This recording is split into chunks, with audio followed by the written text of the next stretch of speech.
Let's bring in the former Labor senator. I think I referred to him as a Labor senator. I'm sorry to do that to you, John Black. That's joining me in Brisbane. John, I just catapulted you back into the Senate. What a curse. Yeah, thanks, mate.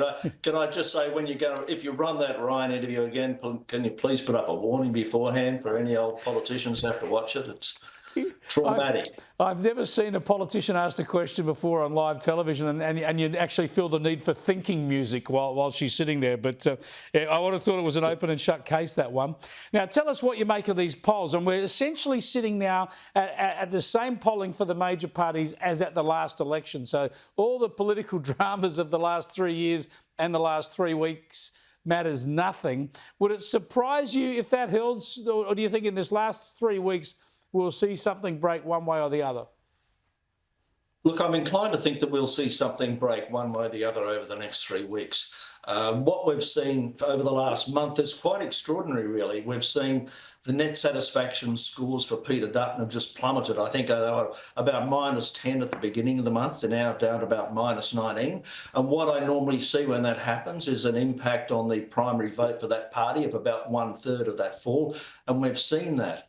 And perhaps more surprisingly, we've seen a huge rise in the net satisfaction scores for the Prime Minister, Anthony Albanese. I mean, he's still in negative territory, but it's only -4, and that's a big improvement from -21. So clearly something's afoot there, and the Prime Minister has done quite well in the campaign and should be acknowledged as such. It's been quite disciplined, whereas the coalition have been all over the place for a few weeks there, and we could see the impact of that in the polls. It's been a bit tighter, a bit more disciplined. Their policy launch has been a bit more focused on swinging voters in the outer urban areas. I would expect to see some result from that over the next couple of weeks of polls, Chris. Yeah, we will see. I think it's interesting what you say about their net satisfaction. Albanese certainly has campaigned more confidently and with fewer blunders or no blunders compared to last time. But do you think that Peter Dutton's problem there is, obviously most people tend to ignore the opposition leader. It's harder to get attention. But just as the campaign began, just when people were really focusing on him as the alternative Prime Minister, that's when he had to backflip, or he didn't have to, but he chose to backflip on a couple of key policies, which is not the best introduction.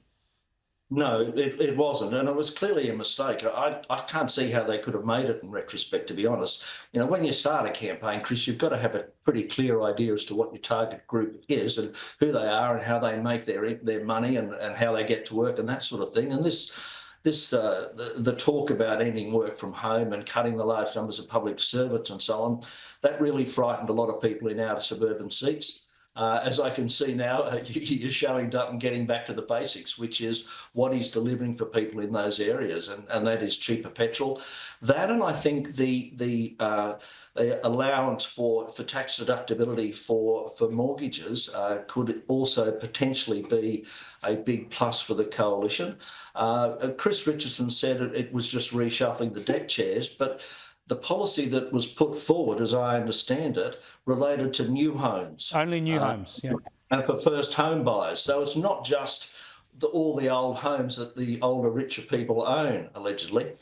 It's new homes and it's first home buyers. So it targets that group of people who are just moving away from a house, a rental house, normally closer to the city, and then moving out into those fast-growing, newly developing areas that we see in outer Sydney and outer Melbourne. I think it's reasonably effective. And I've seen it before, Chris, in I think 1974. I think Gough Whitlam did the same sort of thing, and it worked reasonably well for him. We shall see. Could be an action-packed final 3 weeks. Thanks for joining us, John. I appreciate it.